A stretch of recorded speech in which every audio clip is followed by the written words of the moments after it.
Aupa, yo soy Sayoa, vivo en un baserri. Me gusta pues cuidar de las gallinas, coger los huevos, con los cerdos también. Muy bien. 3 perfil mota hartzen dituzte konkisen. Kaxera, mazaua eta flipatua. Asmatu zein aukeratu duten aurten. Aurten hartuko naute fijo. Fisikoki oso prestatu etorri naiz.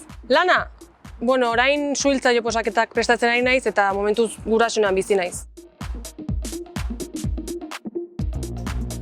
Eta ez bada gainditzen, beste zerbait probatu beharko da.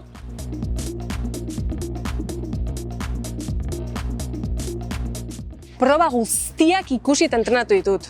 Korri egin, salto, igeri egin, sokarekin zuhaitzean gora. Imaginatu, aurreko astean txalerdi bat erosi nuen eta han ibili nintzen. Haragia hartu, hozka eta kubora bota.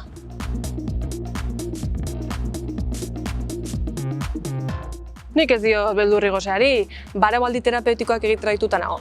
Eta seguro kamarak ez daudenean zerbait emango izutela, ez?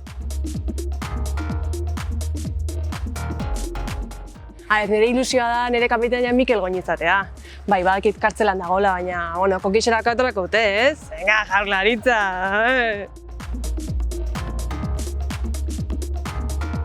Baserrera jutea pentsatu nun, ni oso euskalduna naiz, Pentsa, behin aspaldi, korrikako katxarra era banuen. Baina Karibea da. Bide guztia egin, ikurrineraino heldu eta begiak guztita ikurrina astindu. Gora Euskadi! Instarrampetatuko dut, tio! Eta agian irabazten badet, debateko kide izan naiteke, edo kapitaina, edo orkezlea, batek daki.